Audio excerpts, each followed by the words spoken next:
All right. A factory produces food items. The items must be used within a certain number of days after their production date.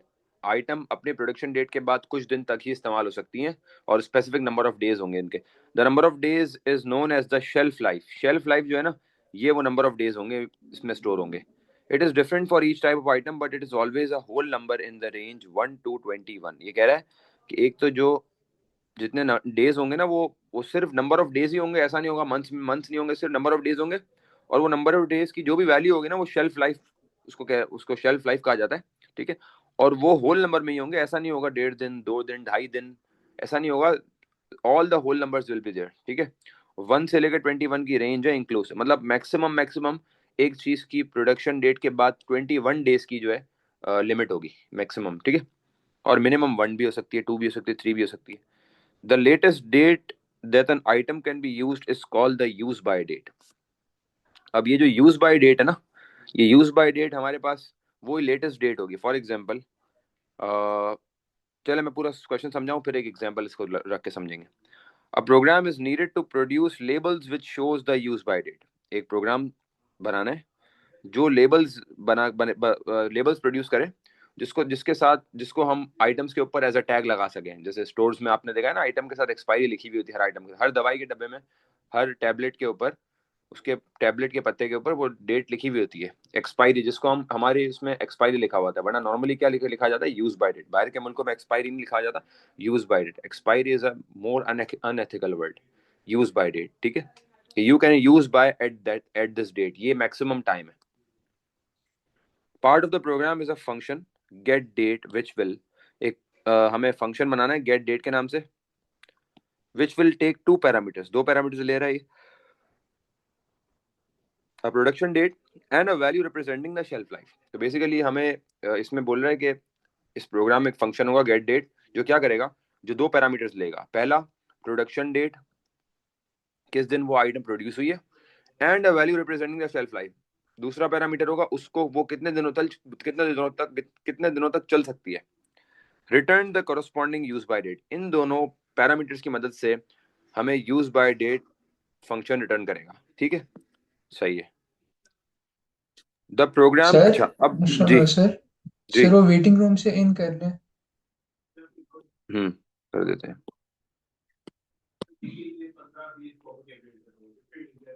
अच्छा अब जो है, दो यहाँ पे parameters आ गए और इसने बोल दिया कि ये दोनों को यूज करते हुए यूज बाय रेट निकालेगा. अब मैं इसकी यहाँ पर अगर मैं एक सिनेरियो समझा दूं ना आपको. फॉर एग्जांपल एक चीज है जिसकी 5th को, फॉर एग्जांपल 5th February 2025 में खरीदी. सही है. ये इसने इस दिन खरीदी और इसकी जो शेल्फ लाइफ है ना, वो फॉर एग्जांपल 7 डेज है. तो उसमें 7 सेव होगा. तो 7 डेज अगर हम इसमें प्लस करें तो मुझे बताओ मेरी यूज बाय डेट क्या बनेगी. 5 + 7 आगे 7 दिन और चले आएंगे, क्या बनेगी, 12 बन जाएगी. 12/2/2025. सही. तो ये वाला काम हमें करना है कि जो भी हमारी डेट होगी, प्रोडक्शन डेट, वो एज अ पहला पैरामीटर होगा, दूसरा हमारी शेल्फ लाइफ होगी. उन दोनों को मिला के हमें यूज बाय डेट बनानी है. ठीक है. अच्छा. The program contains a global 1D array days in month. 1D array का नाम है days in month of type integer. ठीक है. ये इंटीजर की डेटा टाइप है which stores the number of days in each month. ये जो है ना, इसके अंदर हमारे पास हर महीने के अंदर जितने भी नंबर ऑफ डेज मैक्सिमम है ना, वो शो कर रहा है. और इंडेक्स 1 इज जनवरी. ठीक है. तो तारीख, स्टार्टिंग की तारीख जो होती है वो महीने की, वो तो पहली होती है, जाहिर सी बात है. लेकिन ending can be 29, ending can be 28, ending can be 30 and ending can be 31st. तो हर महीना उसके हिसाब से वेरी करता है. तो यहाँ पर एक एरे है जिसमें सारे मंथ्स के लिए उनके रिस्पेक्टिव इंडेक्स लिखे हुए हैं और उनकी जो बेसिकली वैल्यूज हैं, वैल्यूज में हर महीने के अंदर कितने डेज हैं उसकी वैल्यू लिखी हुई है. जैसे देखो, जनवरी 1 is representing January, 31 days, 28 days, third 31st, fourth 30. इस तरीके से सब लिखे हुए. यहाँ पे लिखा हुआ है note leap years are not considered. ठीक है.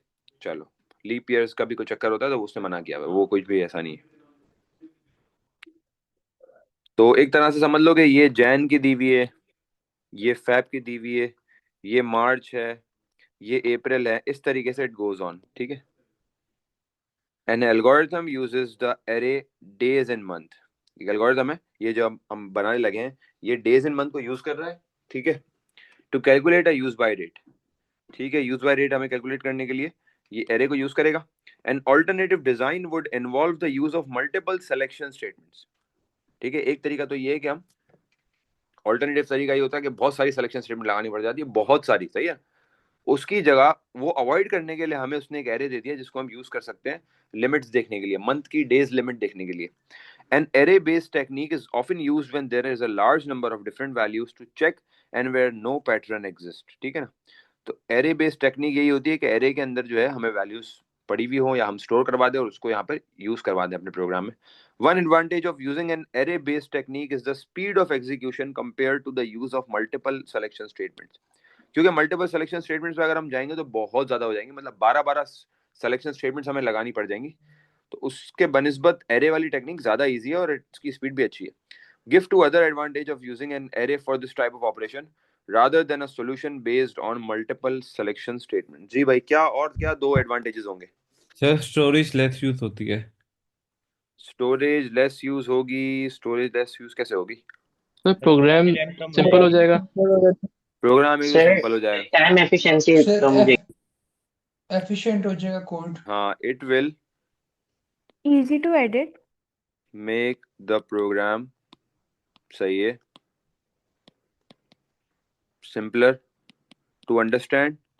इजी टू एडिट की जगह हम बोल सकते हैं इजी टू डिकोड। ठीक है, प्रोग्राम विल बी, बाकी एफिशिएंट भी कह सकते हैं, लेकिन एफिशिएंट वो प्रॉपर वैलिड पॉइंट नहीं दे रहा। Will be easy to decode या it will take less time to decode. ठीक है, और टाइम टाइम से एफिशिएंट हो जाएगा, हाँ ये कह सकते हो। बाकी स्टोरेज कम का नहीं बोल सकते क्योंकि वो तो हम वैसे ही एरे यूज कर रहे हैं, तो हम एक एक्स्ट्रा स्टोरेज तो वैसे ही यूटिलाइज कर रहे हैं। ठीक है, सर ये हो सकता है कि प्रोग्राम इजी टू डिजाइन हो जाएगा। इजी टू डिजाइन वही बात हो गई ना, easy to understand, easy to. ठीक है, complete the pseudo code for the function, क्योंकि ये हम जब इसके एडवांटेज लिखते हैं ना तो हम लिखने वाले एडवांटेज नहीं लिखते, हम प्रोग्राम बनने के बाद वाले लिखते हैं कि आप क्या फायदे होंगे। ठीक है, complete the pseudo code for the function get date. ठीक है, गेट डेट हमें बनाना है। Date functions from the insert should be used in your solution.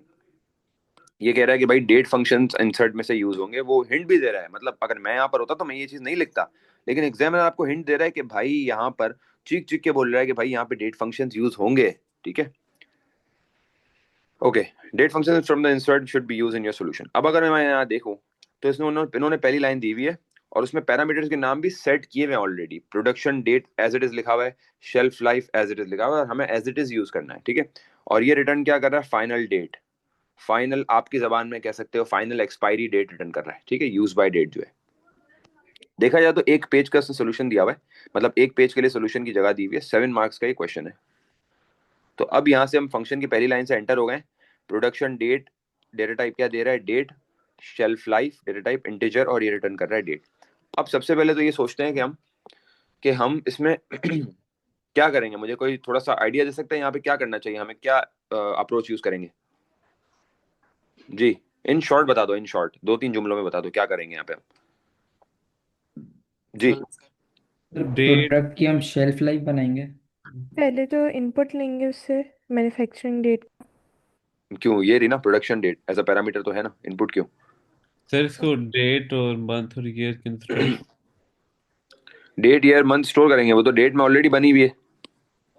Sir date function के सर जरिए सर डिक्लेयर पहले हम डेट करेंगे। निकालेंगे सर एक ईयर की, और फिर उस डेट को हम ऐड कर देंगे सर नंबर ऑफ डेज में, और फिर ठीक है, मतलब दोबारा आप सर कह रहे हो ऐड डेट को करेंगे। तोड़ेंगे, फिर उसके डेट जी में sir, number of days add करेंगे।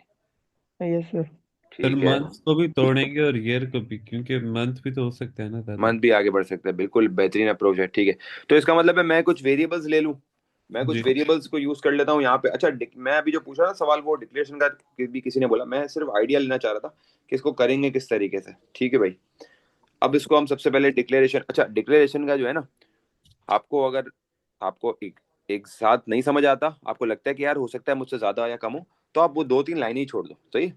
और या तो अगर आपको आइडिया हो कुछ वेरिएबल, जैसे अभी आपको डेज मंथ्स और ईयर्स के लिए आपको पता है कुछ वेरिएबल लेने हैं, तो वो लेके 2 लाइनें छोड़ दो। ठीक है, और फिर जाहिर सी बात है एक फाइनल डेट भी बनेगी, वो फाइनल डेट के लिए भी एक वेरिएबल चाहिए होगा। अब जैसे मैं यहाँ पर अंदर आ गया और मैंने डिक्लेयर कर लिया, डिक्लेयर अब मुझे पता है कि मुझे डेज मंथ और ईयर लेने हैं, ठीक है। अब अगर मैं डेज या डे नाम रख लेता हूँ, तो डे नाम जो है ना, मेरे पास एक फंक्शन है डे, ये तो उससे रिजेंबल हो जाएगा। तो मैं डे नाम नहीं रख सकता, क्योंकि डे एक फंक्शन है। याद है आप लोग को डे क्या करता है, बता सकता है कोई? सर डे का ये फंक्शन डेट, जो पूरी डेट होती है उसमें से डे एक्सक्लूड करता है। बिल्कुल डे एक्सक्लूड कर देता है, एक्सक्लूड करके निकाल के दे देता है हमें। तो हम डे का नाम नहीं रख सकते, क्योंकि ये तो वरना फंक्शन से रिजेंबल कर जाएगा। तो हम एक काम करते हैं, हम डी डी नाम रख लेते हैं, D D double date, D D रख लेते हैं, सही है, डेज के लिए, ताकि वो हमारे जहन में, क्योंकि डेट के फॉर्मेट में आता है ना। अच्छा, मंथ के लिए क्या रखूं? M M. और डबल ईयर एम के लिए double Y Y Y. Double Y, ठीक है। ये तीन चीजें रख ली, और हम इसको यहाँ पर छोड़ देते हैं कि अगर हमें कोई फर्दर कोई काउंट की या कोई इंडेक्स की जरूरत हुई, तो वो यहाँ पर हम यूटिलाइज कर लेंगे। हम इस लाइन को छोड़ देते हैं, अभी पूरा नहीं करते। अच्छा, अगली लाइन में आ जाते हैं। अब एक न्यू डेट के लिए, न्यू डेट तो बनानी पड़ेगी ना, उसके लिए हम यहाँ पर लिख लेते हैं न्यू डेट कोलन डेट, ठीक है भाई। पहली वाली लाइन मैंने खाली छोड़ी हुई है, क्योंकि हो सकता है कोई एक्स्ट्रा वेरिएबल हो, तो मैं जो यहाँ लिख के फिर मैं डिक्लेयर करूंगा आराम से, मसला नहीं है, ठीक है। अब सबसे पहले तो अपनी डेट को तोड़ दो। सबसे पहले तो अपनी डेट को क्या करो भाई, सबसे पहले अपनी डेट को तोड़ दो, ऐसा ही है। सबसे पहले तो डेट को तोड़ देते हैं, डेज में, मंथ में और ईयर में। चलो भाई पहले तोड़ देते हैं। तो डी डी में बताओ क्या आएगा? डी डी एरो, किस तरह तोड़ेंगे डेट को? डेज। डे, डेज नहीं, day, D A Y day, ठीक है। और प्रोडक्शन डेट। डे किस पे लगाएंगे? डे का फंक्शन किस पे लगाएंगे? प्रोडक्शन, प्रोडक्शन डेट ठीक है भाई। Production date. प्रोडक्शन डेट पे आपने सबसे पहले तो भाई, अगर आपको याद नहीं है फंक्शंस, आप खोल सकते हो अपेंडिक्स, कोई मसला नहीं। मैं आपको अभी लिख के दिखा देता हूँ, ये आपको याद होने चाहिए। डे, डे निकालता है, मंथ, मंथ निकालता है, और वैसे आपको अपेंडिक्स मिलेगा साथ, ठीक है ना, लेकिन फिर भी यार you should know these things, ठीक है। ईयर, ईयर वाली चीज निकालता है। और क्या होता है? सेट डेट क्या करता है? डेट बनाता है। और क्या होता है? डे इंडेक्स, डे इंडेक्स क्या करता है? हाँ भाई, डे इंडेक्स क्या करता है?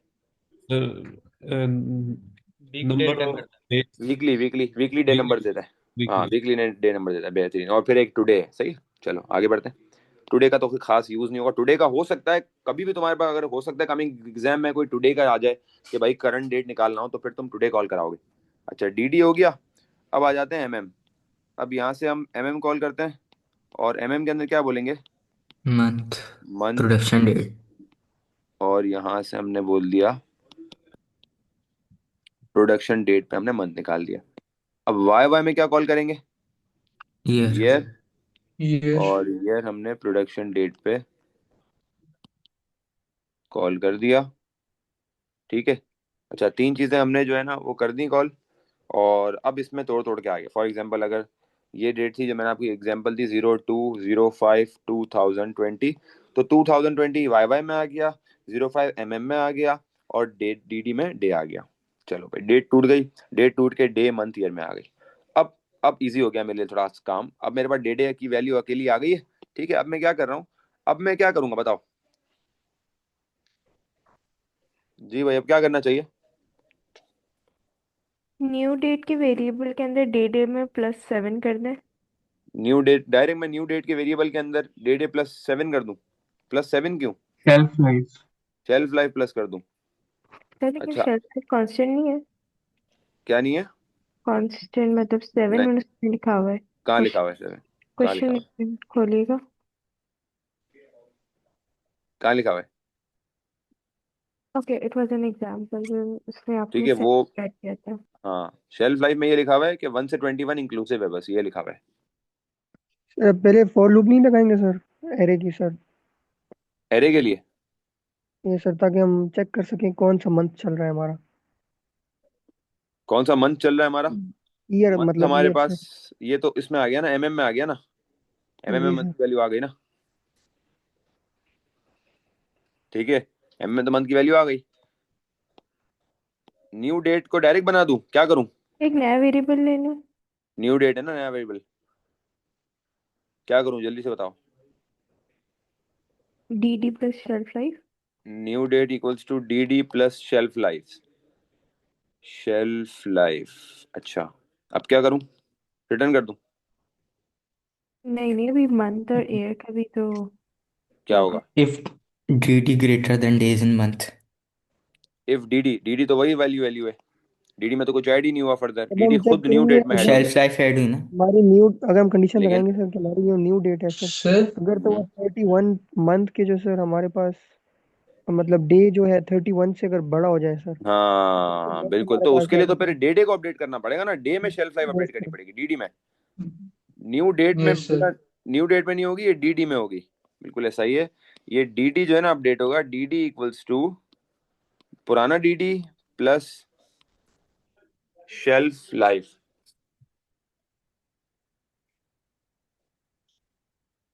ठीक है, अब डीडी अपडेट हो गया। ठीक है, अब आपका डीडी जो है ना वो अपडेट हो गया है। अब डीडी आपको नहीं पता डीडी क्या है, सही है ना। अब देखो हो सकता है, देखो ये अगर मैं डायरेक्ट अभी इसको डीडी को के थ्रू डेट बना दूं, डेट डेवलप कर दूं, और अगर ऐसा हुआ फॉर एग्जांपल 27 की तारीख है, अब जरा समझो 27 डेट है, और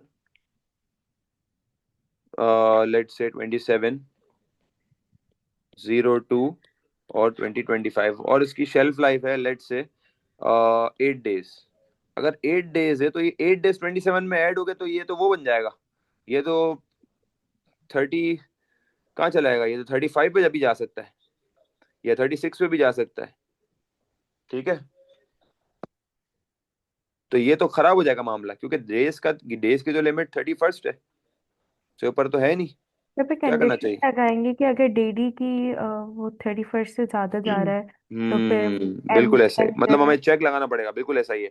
तो इसके लिए हम क्या करेंगे, हम यहाँ पे एक इफ लगा लेते हैं, और इफ के अंदर हम क्या बोलेंगे, हम बोलेंगे कि भाई अगर मेरे पास अगर अगर मेरी जो डीडी की वैल्यू है वो ग्रेटर हो जाए किससे गाइस, सोच के बताना, सोच के, 31 से नहीं बोलेंगे, किससे बोलेंगे? 30 days in in month. Month जो है नाइन, उसका एरे यूज करेंगे। Days in month. हाँ डेज ऑफ मंथ का एरे यूज करेंगे भाई, डेज ऑफ मंथ का एरे यूज करेंगे उस पर्टिकुलर एमएम पे। समझ आई, एमएम तो है ना हमारे पास, मंथ तो है। तो अगर डीडी की वैल्यू ग्रेटर हो जाए days of month, days in month, sorry days in month के किससे, ब्रैकेट में क्या आएगा, डेज इन मंथ के एमएम। एमएम से अगर ग्रेटर हो जाए, तो इसका मतलब ये तो गड़बड़ हो गई, शेल्फ लाइफ ऐड हुई और ये तो डीडी बढ़ गया, ऊपर ऊपर हो गया ये तो डीडी, तो ये तो बड़ा मसला हो जाएगा। तो देन सबसे पहले तो डीडी को सही करना पड़ेगा, डीडी क्या हो जाएगा, देन पहले तो डीडी को एडिट करना पड़ेगा, डीडी क्या हो जाएगा, उसकी मैक्सिमम लिमिट हो जाएगा ना भाई, अगर वो अब डेज इन मंथ की मैक्सिमम लिमिट से आगे बढ़ गया तो उसको उसकी मैक्सिमम लिमिट बना दो पहले तो क्या हो जाएगा, DD equals days to in month MM हो जाएगा। Days in month minus shelf life. Day in यहाँ मंथ से, नहीं शेल्फ लाइफ नहीं। अब हम डीडी को देखो, डीडी अगर फॉर एग्जांपल इससे अपडेट हो गया, फॉर एग्जांपल 31 की लिमिट थी और डीडी की वैल्यू हो गई लेट्स से 40, 10 दिन की अगर शेल्फ लाइफ थी, ठीक है, और ऑलरेडी 30 था, 30 + 10 40 हो गया। तो अब मुझे क्या करना पड़ेगा, उसको 40 - 31 करना पड़ेगा, ताकि मेरे पास नए महीने की 9वीं तारीख आ जाए। Got it, getting the point? अब देखो, अगर मेरे पास डेट की वैल्यू, मैं अभी आपको पूरा सिनेरियो लेके समझाता हूँ, पहले मैं इस एरे को लिख लूँ, डेज इन मंथ का क्या, डेज इन मंथ का एमएम। अब देखो, अब मैं यहाँ पर आपके सामने एक सिनेरियो रखता हूँ। फॉर एग्जाम्पल मेरे पास एक डेट है 29/03/2025, सही है। अच्छा, अब और शेल्फ लाइफ इसकी रख लेते हैं, फॉर एग्जाम्पल शेल्फ लाइफ है 7 डेज, 7 रख लेते हैं बस, ठीक है, 7 रख लिया। अब डीडी जो है, DD equal to DD plus shelf life जो है ना, अब मेरे पास यहाँ पे डीडी की वैल्यू मेरे पास 29 है, देखा जाए तो 29 + 7 क्या होगा गाइस, 36। 36। क्योंकि ये तो गड़बड़ हो गई। अब हम कंडीशन लगाएंगे, अब ये मैंने अभी रखा है फॉर एग्जांपल मार्च का महीना, जनवरी फेब मार्च, सही है, मार्च की बात हो रही है मेरी। तो मार्च में मेरे पास क्या डेट, क्या कितना होता है मार्च में, 31 होता है ना मार्च में लिमिट, ठीक है। ये अब 31 और 36 बहुत फर्क है, देखो। तो अब ये कंपेयर करेगा, किससे कंपेयर करेगा, ये मार्च के महीने की लिमिट से, कि अगर डीटी की वैल्यू मार्च के महीने की लिमिट से, क्योंकि एमएम की जगह 3 आएगा, और वो वैल्यू क्या है, वो वैल्यू आपके पास 31 है। तो अगर 36 31 से ग्रेटर हो, बिल्कुल है ग्रेटर, तो क्या करो, dd की वैल्यू जो 36 से माइनस कर दो उसको डेज की लिमिट से 31 से, तो क्या बच गया 5। मतलब Specific अगले महीने की कौन सी तारीख, अगले महीने की कौन सी तारीख, अगले महीने की 5 5th। तारीख आ गई। हाँ, अगले महीने की 5th। समझ में आई? मतलब जो एक्स्ट्रा डेज आ गए ना 31 के ऊपर, जो एक्स्ट्रा डेज आ गए ना वो नेक्स्ट मंथ ले जाओ। समझ आई? तो अब ये मार्च की जगह क्या बन जाएगा, अब ये अप्रैल की 5 तारीख हो जाएगी, 05 हो जाएगा, और फिर ये चौथा महीना लग जाएगा। अच्छा, एमएम को फिर +1 कर देंगे ना। हाँ बिल्कुल। तो अब इसका मतलब ये है कि अब समझ में आ गया सबको ये क्या किया है मैंने, एवरीवन? तो सर ये मंथ चेंज कैसे हो रहा है? मंथ अब करेंगे ना चेंज। अब क्या करो, ये डेज, अच्छा डेट चेंज कर दी, डेज चेंज कर दी, डेज के बाद एमएम क्या कर देंगे, MM equals to MM mm plus plus 1 1, month बढ़ गया। जी। अब एक और yes मसला हो sir सकता है, एक और भी मसला हो सकता है, क्या सोचो। तो अगर ठीक मंथ 12 से बड़े हो गए तो फिर अगर अपडेट मंथ करना 12 पड़ेगा। से बड़े हो गए, क्या ही बात हो गई, क्या ही बात हो गई। तो अगर भाई, अगर एमएम बढ़ते बढ़ते कहीं ऐसा तो ना है कि दिसंबर से आगे तो नहीं निकल गया मामला, तो अगर एमएम भाई ग्रेटर हो गए 12 से, या ये भी बोल सकते हो एमएम बराबर हो गए 13 के, ग्रेटर देन 12, ज्यादा आसानी से आप लोगों को समझ आ जाएगा, 12 महीने से ऊपर का मामला हो गया, तो देन क्या करो, सोचो जल्दी से। तो y 8 by is equals plus to 1 y by कर plus देंगे। 1 इंक्रीमेंट कर देना। वाई को इंक्रीमेंट कर देंगे। क्या बात है भाई, मजा आ गया। और यहां से इसको बंद करने के लिए बैक करेंगे, एंड इफ करेंगे, ठीक है, यहां से इसको करेंगे एंड इफ, सर लेकिन और एमएम की तो वैल्यू चेंज नहीं करी। यहां से किसकी, एमएम की वैल्यू करी ना, यहाँ से MM please equal to MM plus 1 किया ना। नहीं, जैसे वो 13 हो गया तो फिर उस एमएम की वैल्यू कहाँ चेंज हाँ होगी। हाँ, एमएम की वैल्यू अगर, हाँ अगर अगर वो ईयर बढ़ेगा, बिल्कुल ऐसा ही है, ईयर बढ़ेगा तो एमएम वापसी रीसेट हो जाएगा, 1 हो जाएगा, बिल्कुल सही है, ठीक है, ये रह गया, अब सही है, अब सही है। एंड इफ, बहुत बेहतरीन मुजम्मिल, ठीक है, यहाँ से एंड इफ हो गया, ठीक है भाई। किसको समझ में आ गया, क्लियर हो गया भाई, बोलते हैं clear, clear. Everyone, clear everyone, मेरा एक सर ठीक है ना। क्वेश्चन है, ये yes डेट्स को sir तोड़ा है, ये हमने हम्म, शेल्फ लाइफ ऐड करवाने के लिए तोड़ा है? हाँ, ताकि डेज ओके। अलग हो जाए, मंथ अलग हो जाए, ईयर अलग हो जाए, ओके सर। और क्या हम कहीं पे स्पेसिफिकली एल्स नहीं लगाएंगे? डेज में शेल्फ लाइफ ऐड करी है। एल्स नहीं लगाएंगे कहीं पे? एल्स की जरूरत ही नहीं है ना भाई, हमने एक ही इफ के अंदर एक और इफ खोल दिया ना, ये नेस्टेड इफ खोल दिया हमने, ठीक है, एल्स की जरूरत ही नहीं ना, वरना नहीं बढ़े तो कुछ भी नहीं करो ओके। भाई। अगर DD greater than days in month ना बढ़े तो फिर तो कुछ करने की जरूरत ही नहीं है ना। अगर डीडी की वैल्यू, फॉर एग्जाम्पल, कि डीडी की वैल्यू थी 5 और +7 हो गई, तो ये तो ऑटोमेटिकली 12 तारीख बन गई। 12 तारीख को थोड़ी छेड़ना है, 12 तारीख में मंथ को छेड़ना है नहीं, ईयर को छेड़ना है नहीं, समझ गए? अब क्या करें, यस। अब मंथ भी अपडेटेड, डेट भी अपडेटेड, डे भी अपडेटेड, और ईयर भी अपडेटेड। अब क्या करें, अब न्यू डेट के अंदर इनको यूज करवा लूं। न्यू डेट में अब क्या करूं बताओ, डेट कैसे बनाऊंगा, डेट। set date कर दे सेट डेट कर दें, सेट डेट करेंगे। सेट डेट में तीनों चीजें कॉल करा दूंगा, क्या क्या, डेट डीडी, कॉमा mmdd और एमएम y by और वाई वाई। एमएम और वाई वाई, ठीक है, कैसा था सवाल, और रिटर्न कर देंगे, okay, return new. Return new date.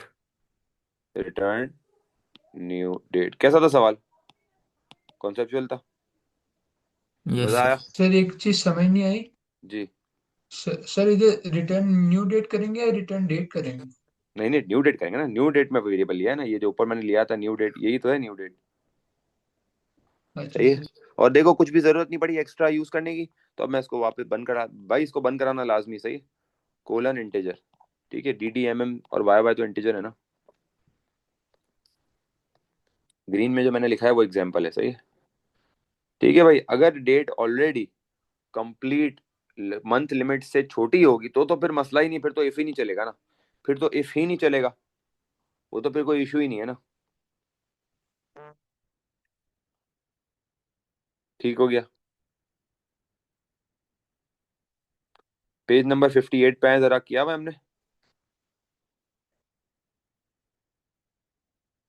58 अगला पेज देखें जरा, किया हुआ है, यस सर, किया हुआ है। यस सर किया हुआ है ठीक है।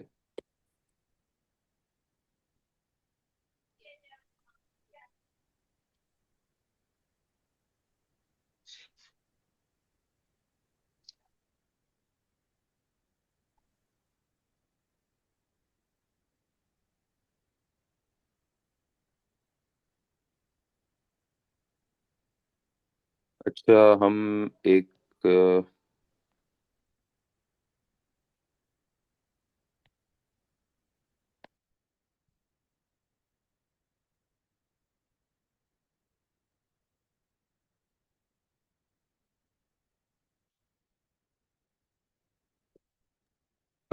फ्लो चार्ट कैसे क्वेश्चन आ सकते हैं कि सूडो कोड की स्टेटमेंट दी और उसे देख के फ्लो चार्ट बनाना हो?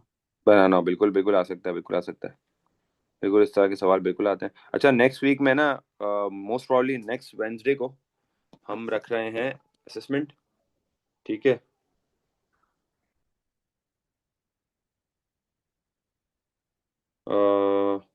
कमिंग वेडनेसडे को, yes, मैं कंफर्म भी कर दूंगा, कमिंग वेंसडे या कमिंग मंडे को, ठीक है? 40 मार्क्स का, आई थिंक 30 to 40 मार्क्स का 1 आवर का पेपर होगा, P2 का। सही है? एक हफ्ता बहुत है करने के लिए।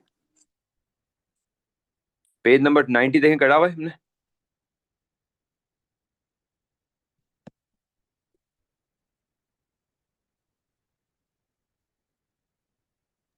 यस सर 90 किया हुआ।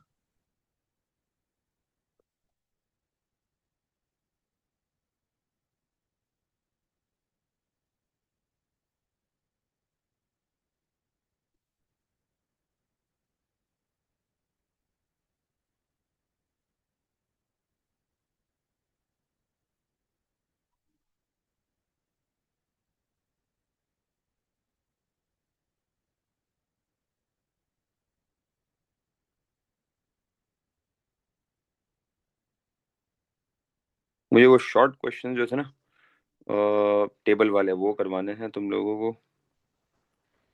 जरा चेक करो, 114 करा हुआ है? 114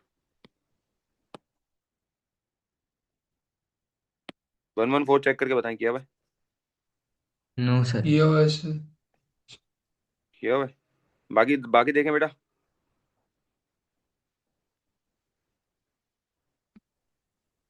जी भाई, 114 किया हुआ है? नहीं सर, मैंने तो नहीं, मेरे नहीं। पास तो नहीं हुआ हुआ। नहीं किया हुआ? चलो कर लेते हैं डिस्कस फिर, किया हुआ है तो बहुत अच्छी बात है, डिस्कस कर लेते हैं।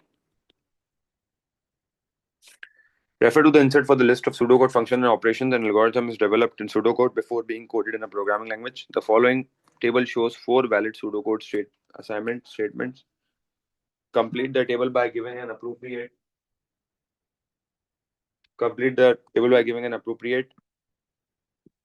uh, data type to declare each of the variable A, B, C and D. ठीक है? The following table shows 4 valid pass pseudocode assignment statements, और फिर complete करना है। चलें, let's check it. Data type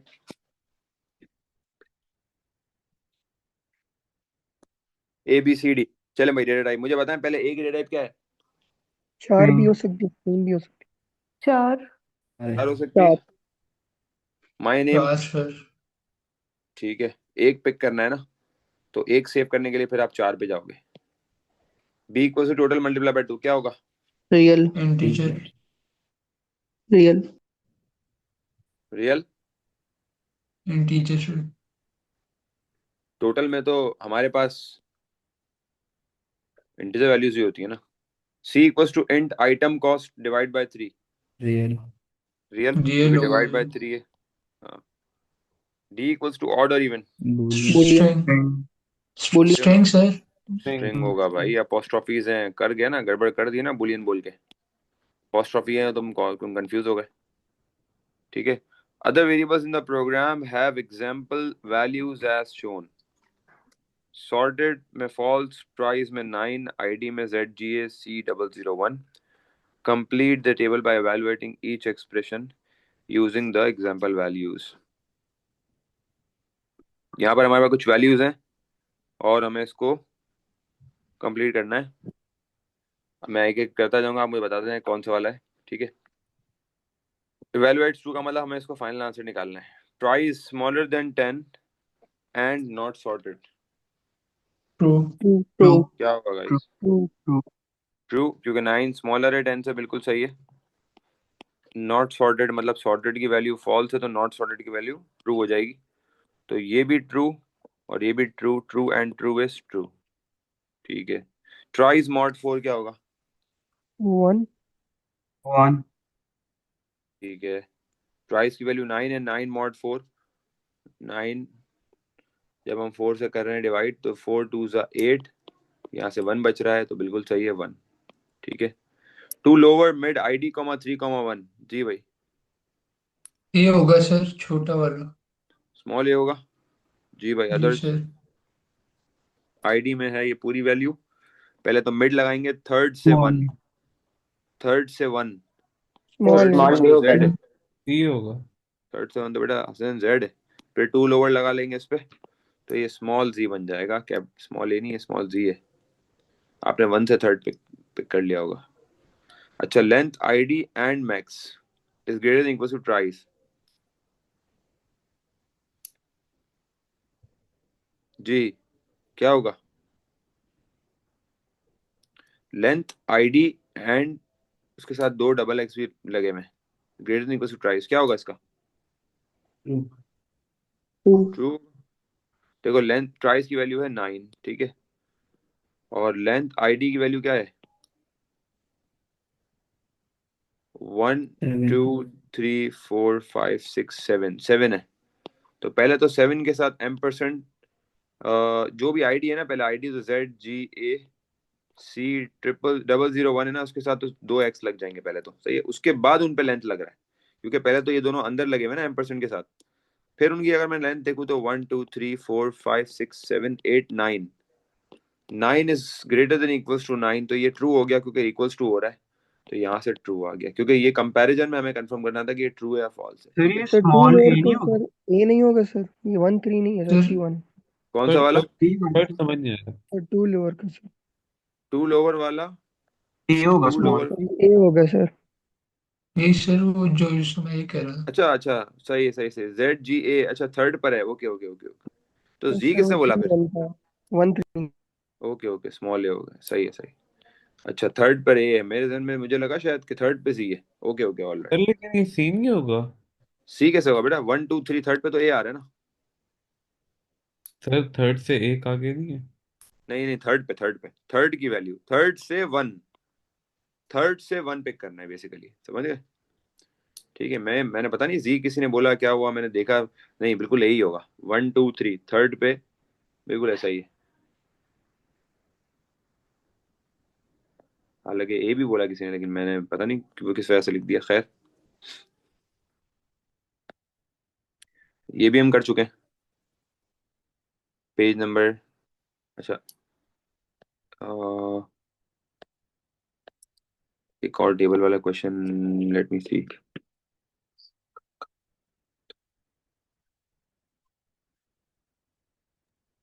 sir page 163 पे filling the blanks करवा देंगे लिंक लिस्ट की। 163 पे वो भी देख लेते हैं। इसका बताएं। Program contains variables with values as follows. Complete the table by evaluating each expression. Link list की filling the blanks last class में की तो थी, चलो देख लेते हैं फिर से। जी भाई, बताएं। पहला वाला, एक्टिव में ट्रू है, पॉइंट्स में 75 है, और एग्जाम्प्ट में फॉल्स है। सर ट्रू आएगा। पॉइंट्स ग्रेटर देन 99 और एक्टिव, तो क्या आएगा? ट्रू। Everyone participate. जी भाई, आंसर बताएं guys. Sir false. True. False है सर। फॉल्स। फॉल्स ट्रू है आएगा सर। सर। फॉल्स। ट्रू आएगा, मिक्स ट्रू आंसर दे आएगा रहे हो तुम लोग। Points greater sir. देन वो 99, फॉल्स पॉइंट ग्रेटर 99 नहीं है, फॉल्स है। और एक्टिव क्या है? ट्रू है। ट्रू फॉल्स और ट्रू, ट्रू आएगा ना, फॉल्स कैसे आएगा बेटा? वो आपने तरीका बताया था सर 0 + 1 वाला। हाँ, तो ये तो एक एक एक भी ट्रू आ गया तो फिर फाइनल आंसर तो ट्रू आता है, क्योंकि बीच में और है, प्लस है। ठीक है, दोनों में से एक भी 1 आ गया तो फाइनल आंसर 1 आता है। इस तरह दोनों में से एक भी ट्रू आ गया तो फाइनल आंसर ट्रू आता है। Points mod 2 is equal to 0 और एग्जाम्प्ट, क्या होगा इसका? फॉल्स। फॉल्स। फॉल्स पॉइंट्स की फॉल्स वैल्यू होगा सर। 75 है, सही है। 75 मॉड 2 0 नहीं होता, 75 मॉड 2 1 होता है, ये फॉल्स आ गया पहला। एग्जाम्ड की वैल्यू भी फॉल्स है, फॉल्स और फॉल्स इज फॉल्स। ठीक है, थर्ड बताएं भाई एवरीवन, थर्ड जल्दी से। ट्रू सर ट्रू होगा। ट्रू होगा, points more than equals to 75, sir. 75 के बराबर तो है। ट्रू होगा ठीक है, ट्रू हो गया। एक्टिव और एग्जाम्ड, एक्टिव क्या है ट्रू, एग्जाम्ड क्या है फॉल्स। तो ट्रू और false is true, true and true is true. ठीक है, एक्टिव और not active and not exempt, जी भाई क्या होगा। सर ट्रू होगा। ट्रू हो जाएगा। ट्रू होगा। अच्छा, एक्टिव की वैल्यू ट्रू है, ट्रू और नॉट एक्टिव मतलब नॉट ट्रू, नॉट ट्रू क्या होता है फॉल्स। ट्रू और फॉल्स इज ट्रू, ट्रू और फॉल्स का फाइनल आंसर ट्रू होता है। नॉट एग्जाम्ड मतलब एग्जाम की वैल्यू ट्रू है तो not exam means false, true and false is false. Sir exempt false है sir sir, exam not false है सर तो नॉट एग्जाम एग्जाम अच्छा, फॉल्स होगा एग्जाम की तो वैल्यू नॉट से फॉल्स ट्रू है, हो ओके जाएगा। Okay okay okay okay okay okay हो गया, ओके हो गया। एग्जाम की वैल्यू फॉल्स है तो ये जो है ट्रू हो जाएगा, नॉट एग्जाम ठीक हो गया, ठीक हो गया, ट्रू हो जाएगा। I was just checking you guys and you guys proved. Right expression 4 from the table in part C का 1 in its simplest form। जी भाई 4 C का 1 एक्सप्रेशन 4 लिखना है नीचे। सिंपलेस्ट फॉर्म में कैसे लिखेंगे। एक्टिव एंड एक्टिव, एक्टिव और जी भाई एक्टिव और एग्जाम्प्ट एक्टिव और एंड नॉट एक्टिव को एक्टिव। सॉल्व कर लो। एक्टिव और नॉट एक्टिव हमेशा क्या देगा, ट्रू ही देगा, मतलब एक्टिव ही देगा। तो सर डायरेक्ट मैं एक्टिव ट्रू लिख एंड सकता हूँ ट्रू इनकी लिख जगह पे। सकते हैं। हाँ, एक्टिव एंड एक्टिव और नॉट एक्टिव। एक्टिव और नॉट एक्टिव एक्टिव को एंड अपने एक्टिव कर नॉन दिया, exempt. Active and not exam. हाँ, इसको सिंपल फॉर्म में ले आए ना हम। ठीक है, हो गया, सही है। अच्छा हसन, आप कौन सा पेज बता रहे थे। 163। करा नहीं था आपने, करा तो था शायद। ओके, ये वाला, होमवर्क था ये।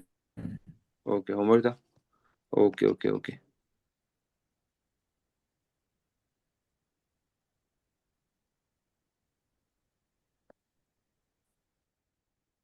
The original link list is to be modified. A new node D6 is inserted between node 32 and D11, D32 and D11। और इसमें क्या कह रहा है, PTR1, PTR2, और इसमें हमें सारी चीज़ें दी हुई हैं। नोड D6 इंसर्ट करना है D32 और D11 के बीच में, मतलब यहाँ पे ऐड करना है D6। Okay, algorithm required is expressed in 4 steps as shown। Complete the steps, assign the data item dash to dash। जी भाई क्या बोलेंगे। D6 to F1। Sir PTR 1 to D6। सबसे पहले PTR assign the data item, data item पहले आप बताओगे। Sir data item यहाँ D6 पे, को वो PTR2 में लेके आएंगे ना F1 में। हाँ पहले तो PTR2 की तरफ से आएगी ना, पहले तो D6 सबसे पहले D6 तो यहाँ आएगा, PTR2 में आएगा। ठीक है, तो पहले तो D6 को हमें PTR2 पे लेकर आना पड़ेगा, F1 से पहले। ठीक है, बल्कि F1 की जगह पे लाना पड़ेगा ना हमें, यस F1 F1 की जगह लेकर आना पड़ेगा, बल्कि बिल्कुल ऐसा ही है। F1 की जगह मतलब F1 एम्प्टी स्ट्रिंग है, यहाँ पर हम F1 की लोकेशन पे D6 को ले आएंगे पहले, और पॉइंटर 2 को आप इसकी तरफ नोट करेंगे। Set the dash of this node to point to dash। Set the pointer of this node to point to, किसको पॉइंट करेगा ये, pointer 1। Set the pointer of this node मतलब ये जो नोड है F1 वाली, वो किसको पॉइंट करेगी, D11। नहीं D11 को नहीं करेगी ना, D6 को पॉइंट करेगी ना। पॉइंटर वाली जो नोड है ये PTR2 ये D6 को पॉइंट करेगी। सेट पॉइंटर टू, अच्छा पॉइंटर टू नीचे लिखा हुआ है, set pointer to to point to D6 यहाँ आएगा तो फिर ऊपर क्या आएगा? Set the pointer of this node या set the dash of this node to point to dash, set the Enter होगा पॉइंटर सर। ही आएगा, set the pointer of this node to point to F2, assign the data item D6 to F1, ये तो हो गया, ठीक है, D6 को F1 की तरफ ले आए, set the pointer of this node to point to dash। चलो आगे कंप्लीट नहीं कर। होगा। D32 D6 to F1 हो गया, ठीक है, set the pointer of this node to point to D32, D32 या D11? D11 होगा सर, क्योंकि D11 बीच D11 में होगा उसका। बिटवीन में पुट करना है ना हमें। बिल्कुल D11 होगा। set pointer 2 to F2, F2 सही है। set pointer of dash to point to dash, set pointer of D32 to D32, D6 बेहतरीन, टू पॉइंट टू D6, बिल्कुल। वो एक पॉइंट जो है ना वो बीच में इशू कर रहा था, थर्ड वाला वो सेट हो गया तो ऑटोमेटिक सीधा हो गया।